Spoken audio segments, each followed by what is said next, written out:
We're going to get started here so we can be on time. Welcome, everyone. I'm Vicki Portway. I'm an outgoing board member for MCN. I highly encourage you, if you are enjoying this conference, to fill out surveys and evaluation forms and let us know how we can improve the conference for you. This morning, we have two outstanding sessions.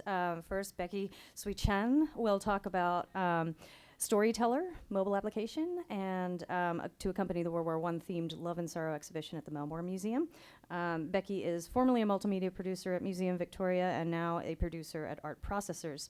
Then we'll follow up with Elizabeth Hansen and Madeline Moya, who will present on our next episode, Serializing the Online Exhibition, creating a more inclusive approach to historical storytelling that integrates user-generated content. Elizabeth is a principal at Elizabeth Hansen Museum Media and History Services. She's a consultant and certified archivist, and her clients include museums, archives, filmmakers, and authors. She's worked on numerous projects with Texas Archive of the Moving Image. Madeline Moya is a film archivist and managing director of the Texas Archive of the Moving Image. So without further ado, Becky. All right. I'm just going to get straight into it. Some odd things happening with the slides here. Museum Victoria is where I did this project, Love and Sorrow, for the Storyteller app. It's the largest public museum organisation in Australia, and Melbourne Museum was the site that it took place at. And I'm talking from the perspective of having worked as a multimedia producer there and then moving on to be a producer at Art Processors, which is an agency that produces experiences that help to connect people with space and stories, using technology, and in this instance using Bluetooth beacons, indoor location, to help tell the stories of 8 characters as a part of this Love and Sorrow exhibition. So Love and Sorrow, to give you a bit of background, it focuses on the stories of 8 people that were affected and impacted by World War I. World War I in Australia was a huge deal. It was the first kind of point after being federated in 1901 that Australia could really band together and fight for itself as a nation, having an identity. A lot of the stories we often hear about World War I are to do with bravery and memorialising the lives lost, but there's not often that we hear the stories, the long-term impacts of war, and what those effects do to people over a long time. So this is looking back 100 years at 8 people whose lives were changed forever. The goals of the Storyteller app were to provide an intimate and personal experience, and most importantly, to learn from this as a pilot project. So if I were to measure the success, we've been talking about that a lot at this conference, and I would say the success is that we've got so many learnings to take into further projects. And that was really the aim for the museum. They'd never done an indoor location gallery experience before, like many people, and it was quite ambitious, but there's so much to gain from this. So I think it was a success, but now I'm going to just talk through basically from the experience perspective, less so detail into technical issues. If you want to talk to Scott, he's a good person to talk to about that over there. But I'm just going to talk about the visitor experience mainly, because that's the most important thing. And so I've just mentioned this briefly. We really focused on the psychological and the physical impacts of war over 100 years. So there was quite confronting content. It made sense to put some of this content on a mobile experience to make it more intimate. There was narration read out by descendants of the 8 characters throughout the exhibition, so it was quite personal. I've kind of discussed this just now about why an app. The main point here is not only the spatial constraints and the problems we were trying to solve, but we were really trying to learn more about how this technology can enhance the visitor experience. And with this particular exhibition, it was a good opportunity to see where we could really take it and what it added or what it subtracted from the experience. I'm not going to show the trailer, but I will talk about one of the first problems we encountered was, like people arrive at the museum at the entrance and the gallery is miles away. It's on the 2nd level at the back of the Mind and Body Gallery. On the way to the exhibition, you'll see a huge whale skeleton, which is really impressive. Dinosaurs kind of emerge, and by the time you've gotten there, if you had planned to go there from the start, you might have kind of lost track, you might have been distracted. So one of the first things we wanted to provide was a pre-visit experience, pre-visit in gallery, but also pre-visit at home or wherever the visitor might be when they first encountered the storyteller. So we ambitiously decided to offer a BYOD experience, and that's just a pause there, because that is a huge undertaking to kind of think of a small budget, a small exhibition in the context of a large museum, and then just going, oh yeah, we'll do BYOD as well as Loan, as well as Android and iOS. I think that's like a super ambitious goal to have, to provide all of those experiences and to do that well. But because of that, we had this trailer experience that we provided, other information that you could get if you downloaded the app before you got there. The pre-visit resulted in a trail of crumbs. So that meant if you arrived at the museum and you saw one of these key objects, a notification will pop up on your device saying, hey, can you imagine spending 43 years in this bed, which a soldier actually did have to spend 43 years in that bed, and then the object's there, and it's kind of really confronting, and it piques curiosity. Great in theory, great in the physical space, but how did it translate digitally? It was pretty confusing.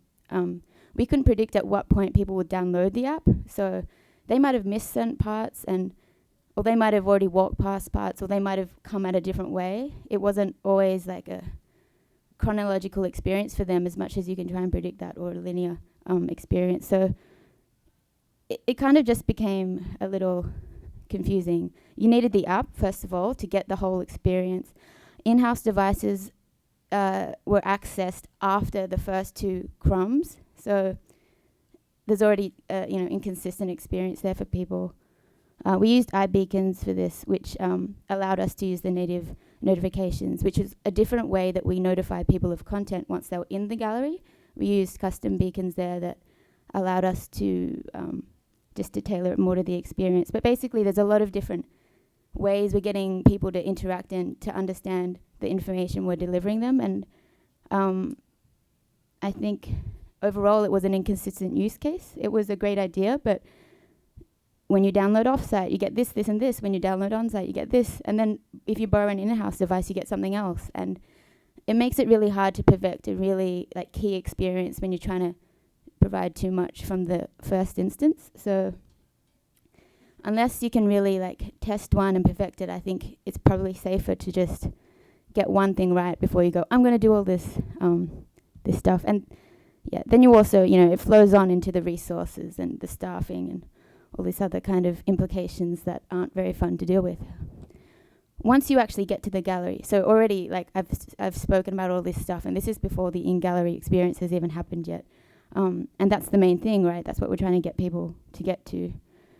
You have this beautiful kind of beautiful photos and portraits of the 8 characters that you can choose to follow. On the device, you see icons that are reflected in the space. It all seems fairly simple. You select somebody, download the content.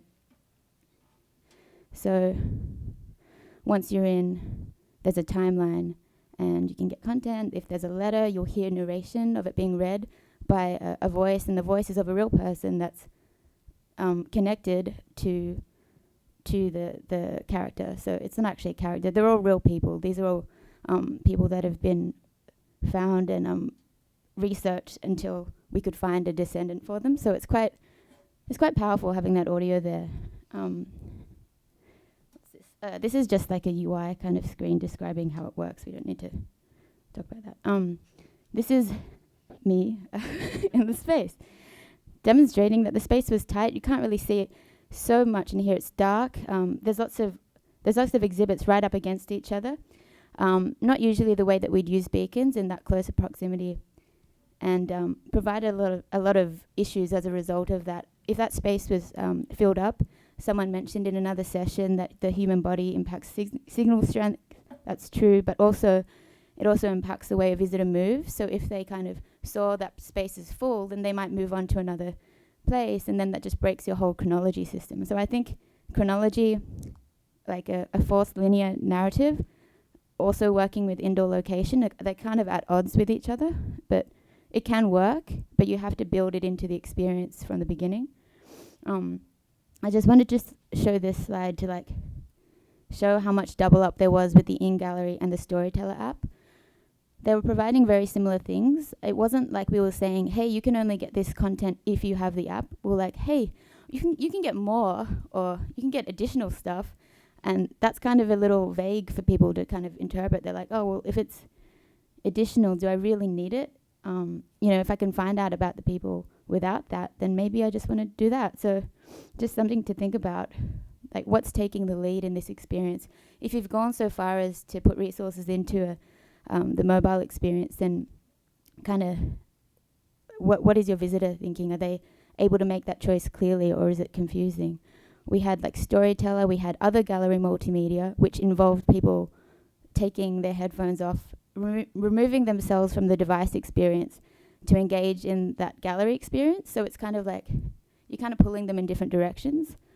Also, the label and the device content sometimes doubled up. So I think you've got to make clear distinctions with what you're telling, what experience is on the device, and how that's going to be different from the gallery.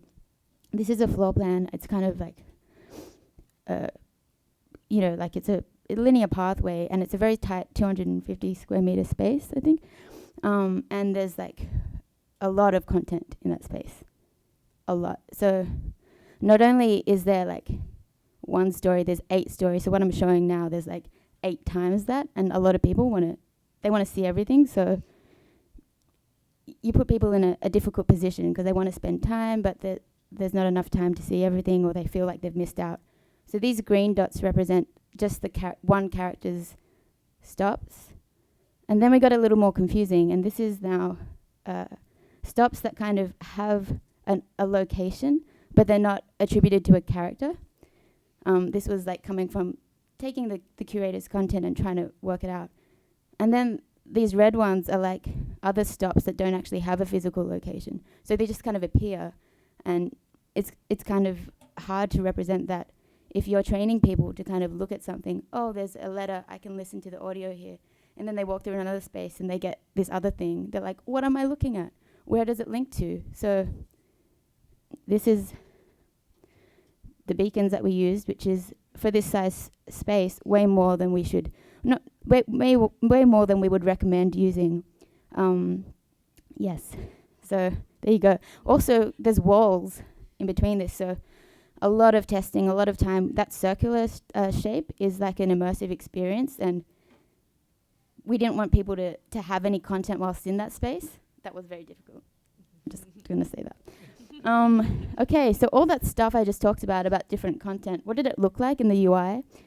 It looked like a mess. Like, you shouldn't say big circles relate to the objects in the space. Like, visitors don't walk into a space and say, oh, look at this object, or look at this content that they've put. Like, that's not the language that they're using. And not only is the language a problem, but the instructions are a problem. It shouldn't have needed instructions.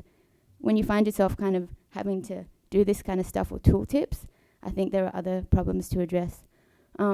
Also, there's a look for your symbol, which is effective and incredibly underused. We could have used those kind of graphics a lot more. Instead, we had these small images that didn't look like what people were seeing in the space to kind of link the content to what was on the device. So that was also like something that we could have refined.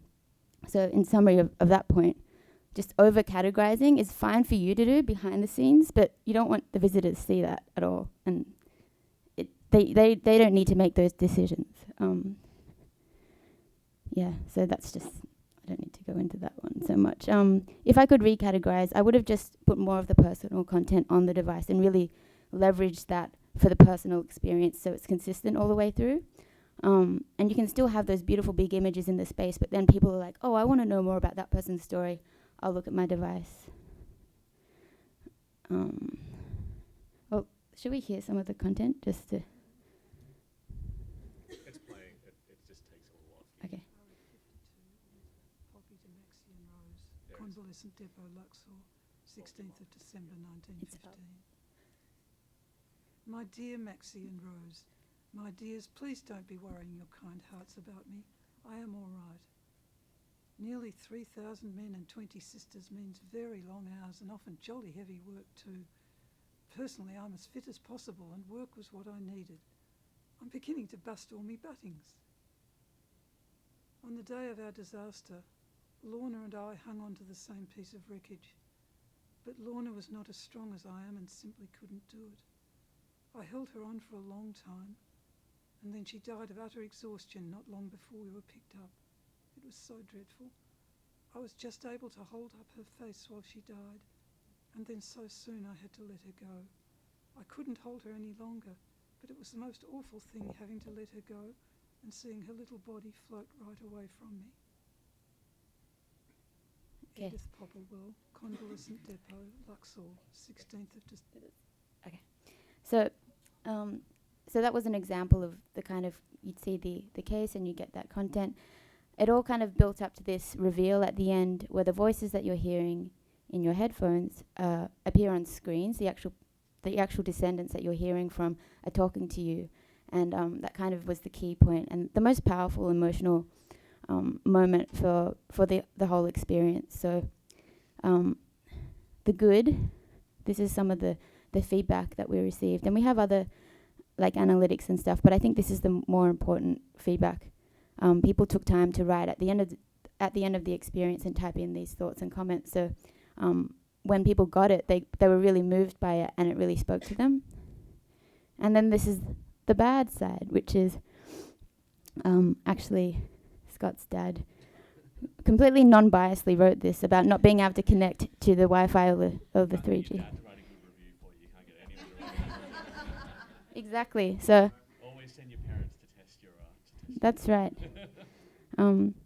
So yeah, it was technically ambitious, cross-platform code base, a forced chronology, impacted location, huge network dramas, no reception in this space, 2 different Wi-Fi networks. You have to download from one Wi-Fi network, which you're automatically joined to, the public Wi-Fi, and then you have to somehow connect that the World War I network is relevant to this exhibition. There's a lot. So I think working really closely with the people that are in charge of that in the institution from the beginning, and there's no reception fallback as well in that space, so it was very difficult.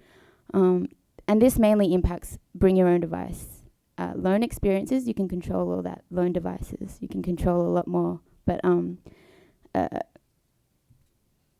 so this is our main kind of learning from all what I've talked about so far. It's great, you can have a beautiful experience that people connect with, but if they can't connect easily, then what's the point? These are some of the questions that people constantly asked. So yeah, bring your own device provides convenience for some, but this isn't a nice experience. So our biggest problem was that it was complicated. It was complicated to get into it, and there were too many chances to say no. If you're asking someone to take part in an additional experience, then they can think about it and make a decision. If it's optional, same thing. If you have the 2, like you can borrow one or you can download it on your own. It's an in-gallery, one-time only kind of experience. So like people already have heaps of photos if they're traveling, heaps of other crap on their phones. Like, do they want this other app that they're gonna have to download? And then when you get it, I just get a video and I can't even use it yet because it's not even alive until I get to the space. So and then obviously can't connect to the Wi-Fi. Where's the Bluetooth? Our biggest strength was really the stories, the audio, letters and diaries. And if we could take this further, which is now a year later, reflecting back, think about fewer and better multimedia experiences instead of going, we're going to have 5 touchscreens as well as this app, blah, blah, blah. The app shouldn't just be as well as this app thing because we got budget for it. It needs a lot more work and there's a lot less known about how people use those. So it really needs the time and research and testing most importantly. Testing, prototyping, speaking to visitors, see what's working. And another big thing is ownership. So the position I found myself in was that after the project launched, I would have needed, and I was hired by art processors because my contract ended, I would have loved to email myself at Museum Victoria to keep working on it, but I didn't exist anymore, and my email didn't exist anymore because it's a government organization and they just delete everything afterwards. So there was no one to talk to. There was my manager, but he had to move on to other projects. So it's going on for 4 years. It's still happening, and who's going to drive that? no one wants to take a project once it's launched already and be like, oh yeah, I'll keep it going, you know. It's not exciting anymore, but it should be. I just wanted to show this. There's like so many different documents and formats and databases and all this stuff. Yes, it's a common problem, but I think it really needs to be solved because it would make publishing content in these new digital formats so much more user-friendly and easier if it was easier to get it and then prototype it. But even spending all this time, like software could have done that, surely. Like, there's better solutions than having someone dive into 5 different things. So, yeah, my final thoughts: make decisions for the visitor. Don't leave it up to them. Listen to the experts on the team. So, if there is someone that's done it before, try and find out what they learnt, and avoid making those mistakes again if you can. Focus on the strengths in the exhibition. So if the device was really connecting, then maybe we don't need these other things and we could put those resources into this, like, less is more kind of approach. Design the service around it. So a huge problem for us. Staff didn't really know how to talk about it because it was confusing for them. So if someone came up with a problem, it wasn't like, oh, you just do this. They were like, oh, I don't know. And you've lost someone immediately as soon as people can't easily jump on board and take ownership as well. And the experiences that work best are mandatory, and they are must-have experiences. So far, anyway, in what we've worked on since, and what I've worked on since in art processes. Optional kind of dipping your toe in the water, it's much harder to get the right learnings from that because you're not getting enough data to then look at and try and interpret. You're just getting little bits and, or maybe if you just kind of made that decision early on, we're going to really focus on this and just trial it, then you'd get a lot more feedback, I think. So we're still working on this. We're still persisting. Even though I'm working in art processes, I'm still kind of like, come on, guys. That's because I think I want to see it get to more people. So we're going to simplify the experience, cut out all that trail of crumbs that I showed you before, all that stuff. We're only going to offer it on loan devices, and we're going to add it to the guided tours that happen twice a day at the museum. Just take people, leave them there at the end, give them the device, and then they don't have to do anything. You've put it in their hands. I've worked on 4 other mobile war experiences since then, and I don't know why I'm just showing this. I've been in the war for a long time. This one was successful in the fact that it was a prototype and we were there to learn lessons. We learned a lot of lessons. That's right. And each one of these got better and better and better. That's right. The one that we've just launched. The end one is like, it's like purely audio spatial tour, and it's awesome. If you like that content. Thank you. So yeah, I don't know if I've got time for questions. Maybe. You do. You have 5 minutes for questions. Or 4 minutes. 4 minutes for questions, if anybody. It was free. Still doesn't make a difference if it's not easy to use.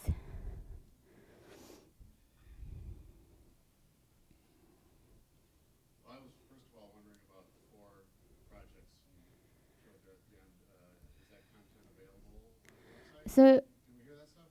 this stuff, the 2 at the either end, they're both loan devices only. So this is actually incorrect. It's actually on an Android.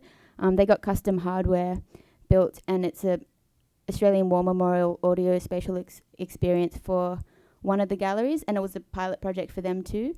And they're just kind of working out more funding so they can roll it out to the rest of the exhibition. But yeah, not available, unfortunately. The next one, Shrine of Remembrance, is pretty standard. You can get it. You can download it from the App Store. But again, it's just an additional content thing, so it's not the most interesting kind of experiences that we could provide. The next one's Imperial War Museum. Similar to, it's just additional content, not really immersive experience. And the last one is a touring exhibition that's going to how many people? SACE, the one at the end, is probably going to be used by about 1.5 million people next year because it's touring around In Australia. To 30 locations. So it's like a real... Shrine is used by about 1 person a week. Yeah. So the ones that... buy-in is amazing from, The buy-in is because they're mandatory experiences and you have to use it. Okay, And so it's part of the And ticket price. they're And designed explicitly for the space. Yeah. The space was designed with a digital element in mind. from the design of the exhibition at the starting point. okay, so we'll have to come to us. You have to come to Australia. That's right. And I just wanted to, say I thought it was a great session. I thought you brought together a lot of things that we talked about in other sessions, and I appreciate that you provided a project. No worries. Cool.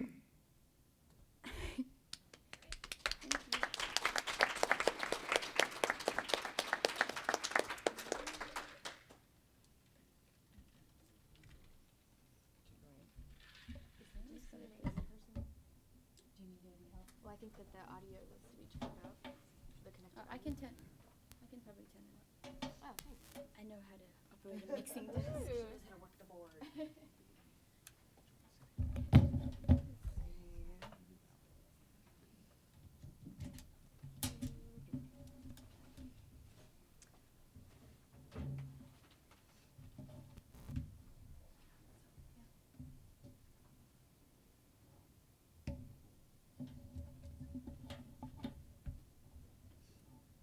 So who went to karaoke last night?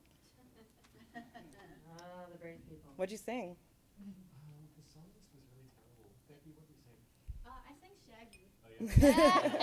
We did a Kylie song, actually, one of the other A Kylie song. We were trying to find a strength in songs. Of course. Gotta do it. Olivia Newton-John, She does. The list was really tiny. Yeah, it was a really I'm sure that Grease was on there. yeah. Missed opportunity. I associate her purely with Well, hello. My name's Elizabeth Hansen, and joining me today is Madeline Moya from the Texas Archive of the Moving Image, which you're probably going to hear us refer to as Tammy, not a person, the acronym. Today we're going to be discussing an online exhibition and share this episodic exhibition project that we're in the process of developing for the Texas Archive of the Moving Image. It's truly an experiment, and it's developing at its own organic pace. So it's not as far along as we projected at this point, but I think we're going to bring up some topics that we think are important, provide some guidance, especially for smaller institutions trying to do things like this themselves, and hopefully get some feedback from all of you on how we can make this project better and come back next year and report back. For many organizations, just getting your materials online is a huge victory, but the Texas Archive of the Moving Image has been doing this for 7 years. They have tons of films online. They've mastered putting films up online, but the challenge is trying to get people to engage with these films and to tell us the information they know about them. So what's next for Tammy? Madeline's going to give you some background on the organization and the challenges it faces as a small nonprofit in a very large state. And then I'm going to talk more about developing the exhibit that relies heavily on citizen history, taking an episodic approach. So I'll hand it over to Madeline.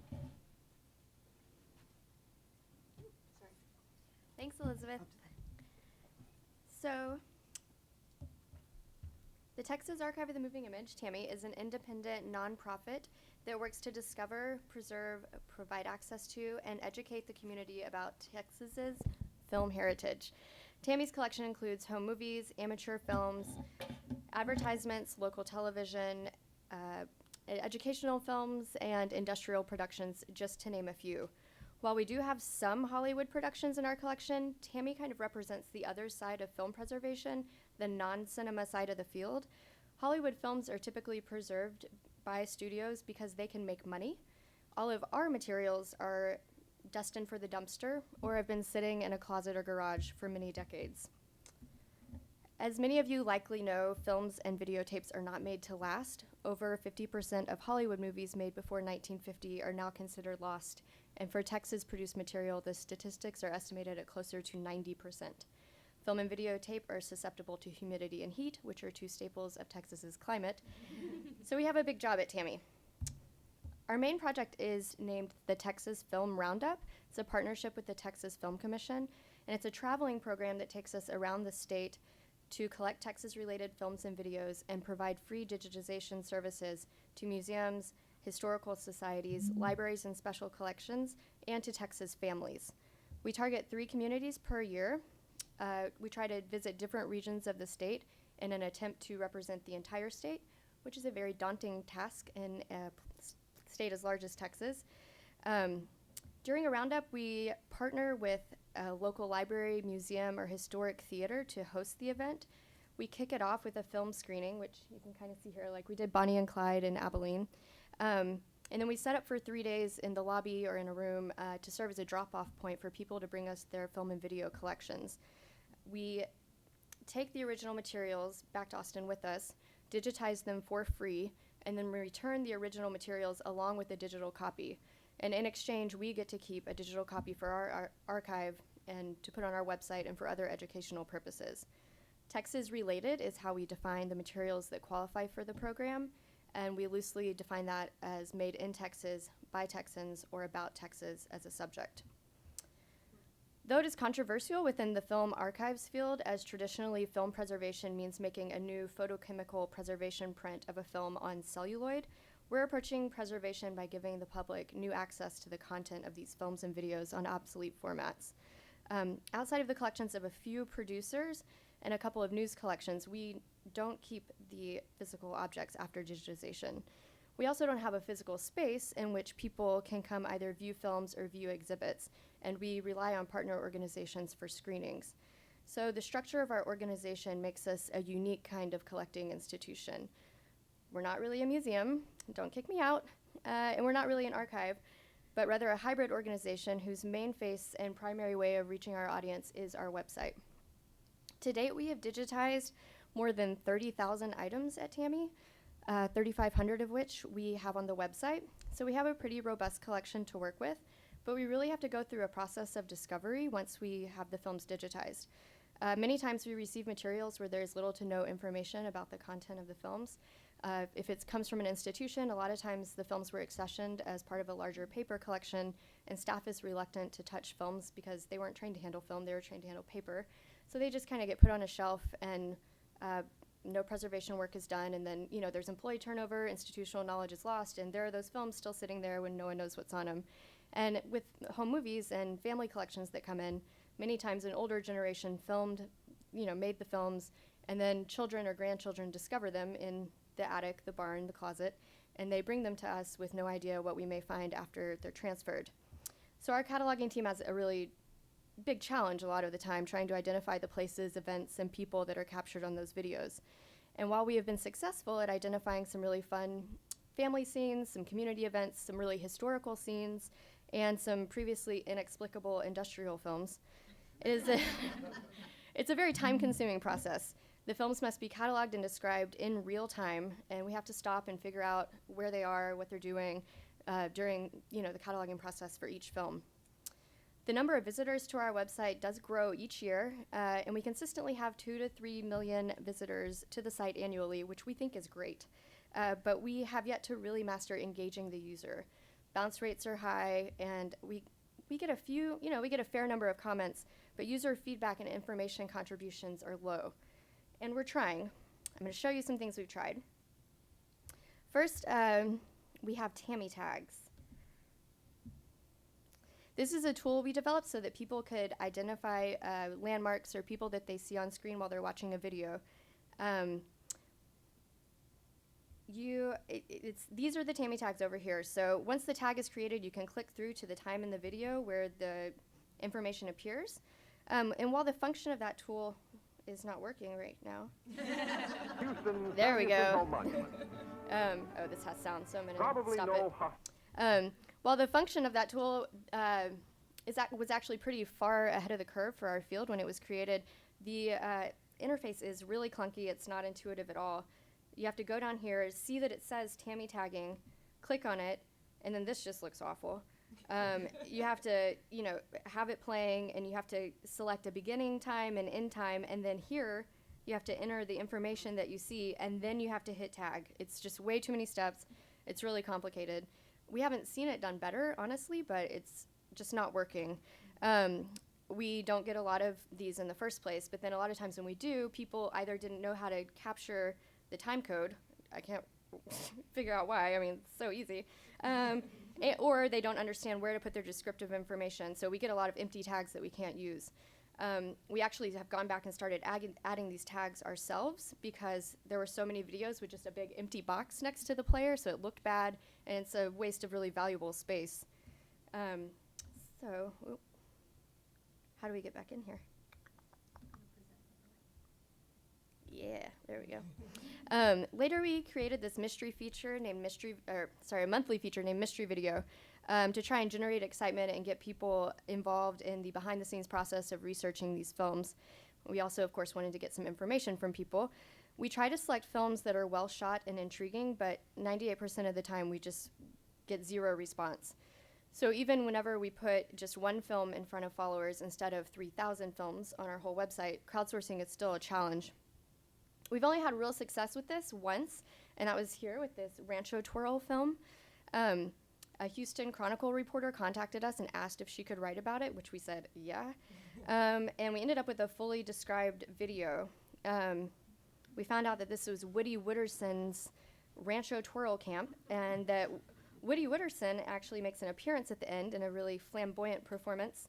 And this the featured twirler here, actually found this and commented and identified herself, and then later contacted us and asked if she could have a copy of the film for her children and grandchildren, which is awesome. And that's exactly the kind of connection we want to be making with the public. Come on, go back.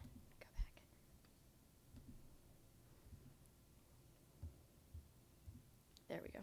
As we go through the cataloging process, we do stumble upon some pretty incredible stories, and knowing the stories of the people in the films really makes them so much more compelling and meaningful to watch. Traditional archives are structured as kind of a search and retrieve model. You have to know what you're looking for. So as archivists, we set up our website that way. But as our organization has evolved, we figured out that we need to actually do a lot more presentation and tell people why these films are cool and why they're relevant, and pick them out and show them to our followers. So years ago, we began making what we called curated collections, which were basically just little slideshows of videos based on a single topic. But the appearance of them was frankly pretty unattractive, and there was not a lot of space in the interface to elaborate on the information, despite us, doing a ton of research on these films. So I decided that we needed to take the curated projects up a notch. We're currently in the process of fundraising for a new website that would give us a lot more flexibility and functionality in creating curated content, and also some new web design, graphic design, which would be great. But in the meantime, we decided to hack our own system, and we began making these microsites using WordPress installations, and we rebranded those as web exhibits. We started with kind of a softball for a film archive, an exhibit about films shot on location in Texas called Starring the Lone Star State. We were able to incorporate many outside resources in addition to our films. We gained access to production stills and press about the film productions through partner archives, and we were able to very effectively tell the story of movie making in the state and how Texans reacted to and benefited from Hollywood coming to town. Since then, we've done exhibits on amateur cinema, which incorporated interviews with the amateur filmmakers themselves, and a Cold War exhibit called When Texas Saw Red, which remains our most popular exhibit. It has a lot of propaganda films and news footage in it, so people really eat it up. The Cold War exhibit received a lot of press, including television and radio interviews. And we've seen these numbers from the web exhibits up, they're each getting thousands of visitors as opposed to the hundreds of visitors that we had on the previous curated collections installations. But we're still not seeing the numbers we'd like or the engagement that we're really working for. In fact, the only time that we've ever actually gone viral, well, we've gone viral a few times, but it's never it's never through any fault of our own. It's because someone online picks it up and it gets posted. I'm just looking for a chance to show you guys this film. Most recently, Gawker's IO9 blog picked this up, and then several other major blogs reposted it. And within a week, this video had been watched 300,000 times, which is awesome. But it's really understandable because this is a fun one.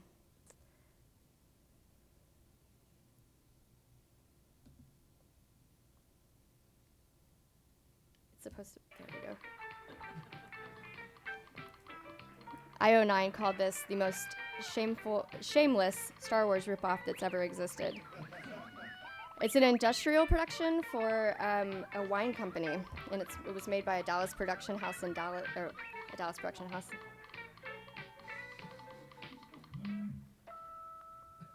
He wants champagne. I'll stop that now. Tell us champagne. Yeah. For this holiday season. He says Texas. Oh, yeah. That New York accent, is that what you're talking about? Because we try to maintain a statewide presence, all of our exhibits have been made for a statewide audience. But because Texas is really big, this is really challenging. An East Texan is really different from a West Texan. So it's a struggle. So when Elizabeth conceived of the idea she's going to talk about, it was a new kind of exhibit that focused on just one object and one community. So we immediately signed on whenever she came up with this idea, which she's going to tell you about. It's really hard to follow Metal Man and Shorty. Like, That was their workaround to not have to pay Lucasfilms. They're named Metal Man and Shorty. So a few goals have emerged for exhibition based on the experience Madeline has described. We want to increase involvement of a community in describing and identifying their own films. We want to sustain interest in a collection and more effectively use Tammy materials to connect the past to the present. Madeline and I began discussing this last year at MCN, so I wanted to give a good shout out to MCN 2014. After being exposed to some great projects that incorporated crowdsourcing and user-generated content, we realized that none were really meeting our goal of fully integrating those user stories into our exhibit narrative. Instead of crowdsourcing an exhibit concept, we really want to mobilize the audience to help us in describing these films, contextualizing them, and making those connections between past and present. And we don't want the information to be separated out. We have a comment field on the website, but it's down at the bottom. We want this to be a part of the actual conversation that we're having. Yesterday, somebody referred to this as citizen history, which I loved because we've been calling this user-generated content, crowdsourcing, but it's not really the right word. And what we're really striving for here is citizen history, involving people in telling their own stories. This is something Tammy enables daily through the Free Digitization Project, but we want to figure out how to encourage more involvement in and interaction with the interpretation of the films. We were also both pretty floored last year by Lance Weiler's keynote, who I don't know if you guys saw that, but he's a transmedia storyteller, who I've got to work on his MOOC this year, which was a really exciting experience. But we wanted to figure out how we can kind of take this off of the web into real life too. Like if we just throw this up on a website, what is that, rather than going into the community too. And that has led us to focus down to really picking one community to focus on. Also, at the same time, Madeline and I were listening to a lot of Serial, so that was coming up in our conversations too, thinking about storytelling and thinking about ways to keep people engaged. So by forming our content into episodes, we're hoping to create excitement, to sustain interest, and have the flexibility to incorporate new information as it arises. Because with every episode, we want to grow our viewership, I guess we could call it, if we're going to use television terms. And with a media archive, this is a concept that kind of fits. An episode is a way that we organize media. So it felt like a natural fit for the project. But all of that said, we had to decide on a film and a community, and which film. Does anyone recognize this handsome man? Nope? Oh, you're in the right vein, but not quite. Well, I'm going to let him introduce himself, and we'll see if anybody gets it.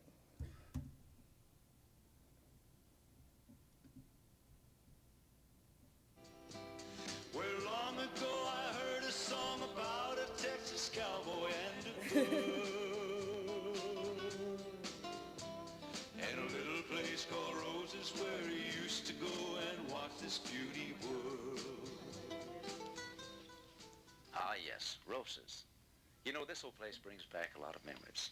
About another song. It happened a long, long time ago. Remember this? Out in the West Texas town of El Paso, I fell in love with a Mexican girl. So that is Marty Robbins. If you're not familiar with Marty, he is a Country Music Hall of Famer. As someone who formerly worked with the Country Music Hall of Fame, that excites me a lot. He's a race car driver. He's an actor. He's standing outside of the El Paso Convention and Performing Arts Center. Marty Robbins is not a Texan, but he wrote a song about El Paso called El Paso, and the other song about listening to the song El Paso called El Paso City by the Rio Grande. Here you're seeing still, and before you saw a clip from the 1976 El Paso Convention and Visitor Bureau's film of the same name, El Paso City by the Rio Grande. So our first question really with this exhibit, as we're delving into questions we can ask, is which came first, the Chamber of Commerce film or the CVB film or the song? Who knows? Maybe we'll find out in the process of this project. There are a number of reasons why this is a good choice for this project, though, outside of that. It's the second most watched film on Tammy's website. So basically, we've crowdsourced our topic, and it's one of the most commented. There's actually really, really great comments. They're just kind of sitting there hidden, and they're not really seeing the light of day. One of Tammy's largest groups of contributors and social media followers are El Pasoans. That comes from Tammy doing 4 years of going into El Paso and doing programming. Also, El Pasoans love El Paso, and they love to talk to you about El Paso. And El Paso is actually pretty rad. If you've not been before, I would highly suggest it. But they have a lot of enthusiasm and love for their city. Also, a little fun fact, the film was directed by Jim Rowley, who also directed a lot of Barney and Friends, so there's some different ways we can go off with that. And relating to the film's actual content, there are a number of things in the film that are very easy to identify. Marty Robbins, the Convention and Visitors Bureau. But there's a lot of ungoogleable questions that surround it too. Who are the locals that are in the film? What are the institutional motivations for making it?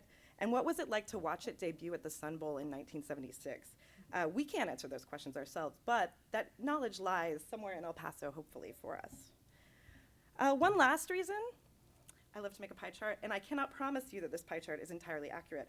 But what I hope you take away from it is that in 1976, the majority of a film promoting El Paso tourism was about Juarez. The film shows you how awesome it is to go to Juarez. There are museums, there's bullfights, there's mariachis, there's this guy that pours wine on your face. Like, the whole experience is just awesome. And really, the conversation about El Paso is minimal compared to it. Have any of you been to Juarez? I have. But I would say that if we were in a room full of El Pasoans, most of them haven't been recently. With the violence that surrounds the border, you can't really flip back and forth the way you used to be able to. And when we have conversations with people in El Paso, they would tell us how much they missed going there and how much the border has changed. And this film really, it started conversations with us on site in El Paso, so we wanted to see how we can recreate those conversations in an online forum. So we decided to break this into 4 themes, and we're going to explore these themes during a 1-month period. Although we want these to be driven by users, we know that we can provide enough content to pull something off, and we know where some trails are. We have people that can contribute. But it's just not going to be as interesting if we don't have participation. Also, this requires us to step back and not have all the answers. Both Madeline and I are very good researchers. We could go farther along with this project and find out more, but that's going to make us feel great about ourselves as researchers, but not involve anyone else. So we want to offer this opportunity and open it up for people to be involved in that process. The first theme is going to look at the films of El Paso in general. It's a topic we can easily bring together without a lot of input from the community. But we can also do some basic crowdsourcing of, top El Paso films. In the second weeks 2 and 3, we're going to look at El Paso City by the Rio Grande in more depth. The questions we're putting out to the audiences in those weeks are, who do you know in this film? Where does it take place? What do you know about the production? Did you see it when it happened? And we can supplement that with our knowledge of the Dallas film production community and with the discovery of the film. In the last week, we want to focus on El Paso and Juarez then and now. And what has changed? What were your favorite places in El Paso and Juarez? What are the important locations that no longer exist today? And these are going to be reliant upon user-generated content, and maybe the scariest ones for us in that way, because we're going to have less to say. So in this process, I think that'll be the hardest of the 3. How do we plan to collect this content, though? And we have basically no budget for this project. So we've been experimenting with a number of different methods, Omeka, building a WordPress site using WordPress plugins. And a few weeks ago, an announcement by HistoryPin has led us down a whole nother route. HistoryPin's collaborative collections seem to be a good fit for us for this project. And with the use of any of these tools out there, there are pros and cons.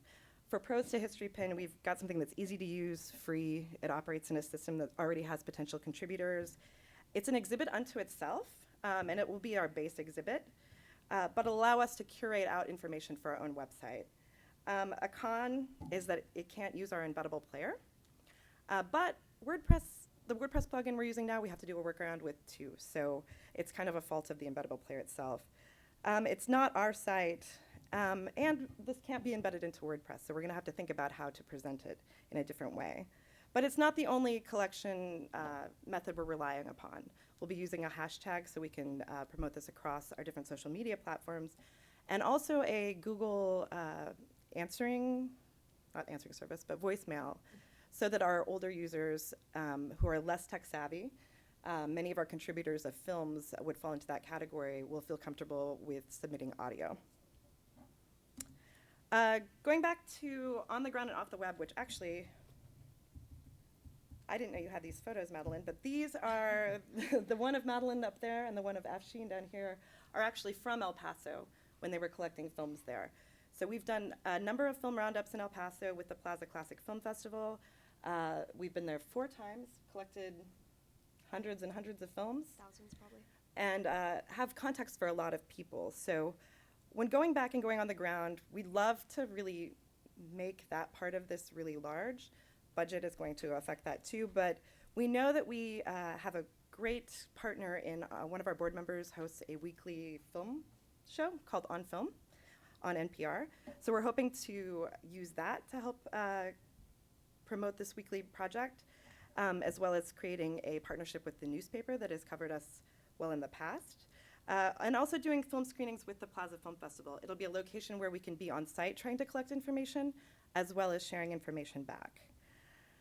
Our most important next steps are really going to be solidifying our partnerships for the program. We kind of know what we're going to do with the web layout, we know what the content is, but we just need to really make sure we have everybody on board, because to do this is going to be reliant upon relationships, like I think many online projects are. They're reliant upon those relationships you have offline.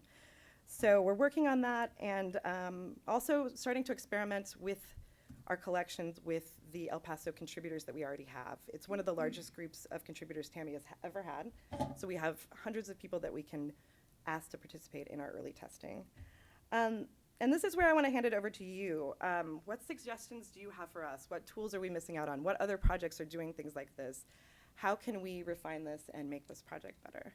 And if you have other questions, we can also attempt to answer those too. So I can hand the mic to anyone who has questions or suggestions.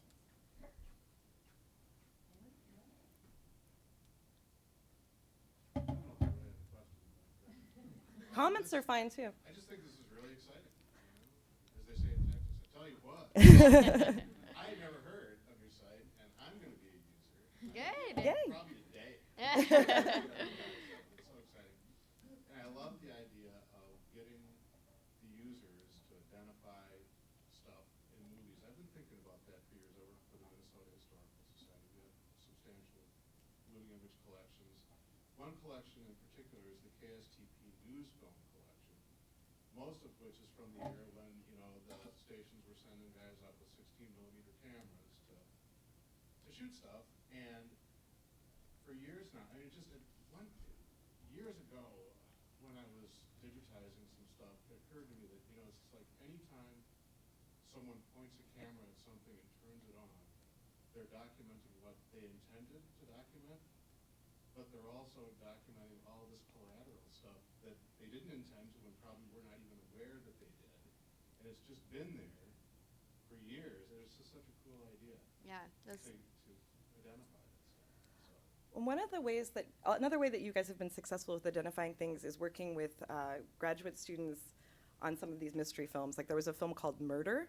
That was the only information on the film. It was part of an Austin news collection.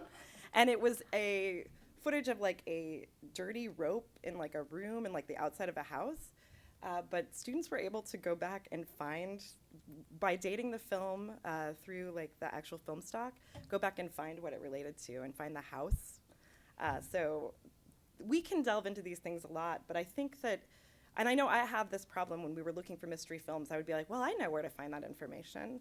So me chasing this stuff down is not giving other people a chance to kind of put their input in. And that's what we're trying to do here. We're trying to do the least research as possible, and which is totally against what you would normally do with, I think, exhibit.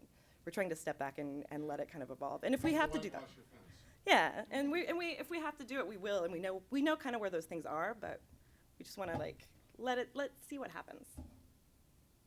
You're here on the archive. You know I'm going to be showing Bella Man and Short. My friends that are in space. I don't see CCBY because it's going to show a lot of like pop culture. Speaking of your point, though, about things that just get captured, that's something that we are consistently trying to argue about why we collect home movies, is because, so many of our, archives were created to house government records. So a lot of our records as a people were created by the government instead of the citizen. And these home movies are excellent cultural documents about, they capture like regional accents and mannerisms and fashion and, what you did on Easter Sunday and what parades you went to, that kind of thing. So it's just a really great, again, citizens' history. Sorry. Just to speak to the issue of what a wonderful activity you're doing. We are an incredibly small group in southeastern Minnesota, but we had a member of our community come to us, bought a house, found film in their basement, brought it in, and happened to have been a 45-year-old community activity parade that was in town that we then used as a mechanism to get a number of other individuals to become interested in that common history and come to our organization. And I see a lot of that in what you're doing here, and I'd love to have an organization like you in Minnesota. Yeah.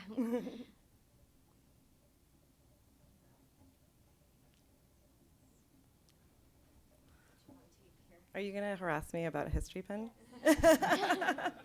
I know she just did a presentation on how she was breaking up with them, and I was like, oh, we're getting into bed with them, I guess. I'm wondering, since History Pin has gone through recent changes, what you guys hope to kind of get out of that, because not to say History Pin's bad, it's great, but I don't know what capabilities you guys want as comments, or do you want tags? The first activity that I've been working on is plotting out the different locations on a map, and that's something we can't entirely do ourselves. The locations that are in the film. In the film. That's something we can't entirely do ourselves. So that's going to be a first ask out to our group, is to help us place these things. And hopefully for some of these users, it might be the first time they use it, but it'll help us to gauge what the comfort level is. And then we're really looking for both comments and images that we can add to this project. So that's going to be the general call around a couple different questions. A lot of the challenge is trying to figure out how to collect user submissions. We didn't want to just have like a form page where people write things in, because that keeps it separate. We want them to actually contribute, to a graphic object, to the film itself somehow. And we didn't want just like a separate guest book. We wanted to try to do something new and something where we can pull that information, and I think you said this earlier, weave it back into the exhibit as an ongoing project.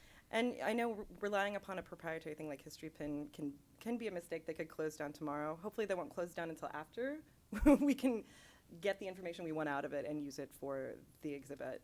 But we do have Omeka is a really good option for this if we want to do like a form, but it's just not, it's not exciting. And History Pin now allows anybody to have an account. Like when it first started, a few years ago, you had to have like a Google account, and it was very proprietary to their relationship with Google. But now you can log in with Twitter, and you can log in with Facebook, and so that is going to be wonderful for you guys. And I know that once you do comment, you can then share directly to your Facebook account if you've logged into your Facebook account. So maybe that'll start a conversation kind of happening between that individual and their friends. And so yeah, that would be great. It's really super exciting. And then again, I don't mean to say no to History Pin. I just wondered how you guys were going to use that to document it. Yeah, I think it's like rolling the dice with anything, but it seems to be the best option right now. And actually, I was really excited when they announced the collective collections, because it's something that I've been hoping they would do forever, because it just seems so natural. And so when it came up for this, it was like, why are we going to spend a bunch of time and effort building something when we don't really have the time, when we could just use a tool that's already budget, there? you mean? Or budget. Another addition to their new update is the community forum, which will be great for you guys. Yeah. Yeah, I didn't realize that you could pull stuff straight from History Pin and repost it on social media, which is great. That would be a great way to make, all the contributions more visible and perhaps, encourage other people to contribute as well. That's great.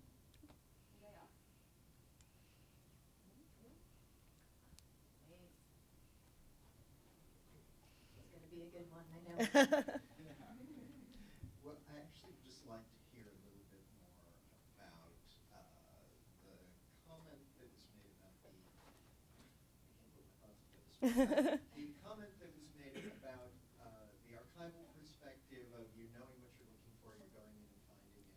And I want to talk to you afterward about another small Texas collection that we're working with. Oh, cool. And just starting to work with. But a lot of that is audio, and the same thing applies. It's like, how does a user have a sense of what they're going to find in there, what they're going to see in there, what something is about, and doing that as a serendipitous discovery rather than as a directed action, and Right. honestly thinking about that. And since our organization it's kind of hard for people to grasp the concept of, right off, especially members of the elusive general public and not the people in this room.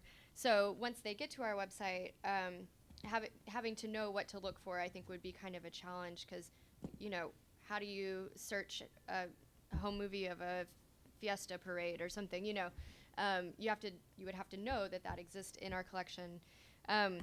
So yeah, we've been really striving to try and we put featured videos on the homepage, put stuff in that slider on the front just so there's an entry point. But we've had the best success with those web exhibits. And we also, we'll post a featured video every day on social media, that kind of thing. But I do think it's really an important thing to do, and part of why we really need to move away from the search and retrieve model. It's just a really big challenge for people. We did at some point move away from a controlled vocabulary. Whenever we're describing these videos, we keyword every video pretty extensively so that it's indexed and people can search for it on the site. But instead of using Library of Congress subject headings or Dublin Core, PB Core, we were like, no one except us, again, know how to search for those terms. So if we're trying to get, a large Texas audience to come to this, website and look for things, we can't use subject headings. So we started using terms that we thought would be Google terms, more generic keywords. And you've created a lexicon for that. Yeah, as well. and yeah, I've created our own internal keyword system that I have a lot of interns that catalog these videos, and they can just check off. If it's LBJ, it comes up with all of the. To some extent, except we can add to it as we see fit, because there's never going to be a word in our keyword database to describe everything we find, because you never know what you're going to find. Metal Man and Shorty. Truly, yeah, we did not have a keyword for Metal Man and Shorty. So. I know your pain because I'm doing that right now, so we should talk. Help me. Just super quick question. Are you doing this bilingual? We are trying to. It's actually surprising how hard it is to find Spanish language materials in Texas. It's shocking. So we actively seek out Spanish language films. We create K through 12 lesson plans that are free for Texas teachers to use in the social studies classroom. They're on our website. And the number one thing we hear from teachers is we need more Spanish language materials. We have a few. We have some home movies that are in Spanish and English. Spanglish is a real language. And when we do, I have a couple of interns that I rely on to do some translation and some dual language keywording, that kind of thing. But there just aren't as many Spanish language materials as you would think. And for this specific project, we don't have the capability to do that in-house, but I think that's one of the things we're talking to the El Paso Community Foundation about participating in this, and I think that's one of the asks that we can make that we'll probably get some ground with them, so. Yeah. Okay, well, we're out of time, but I'm sure you guys will be around if folks want to ask questions later. Yeah, thanks. Thank you to all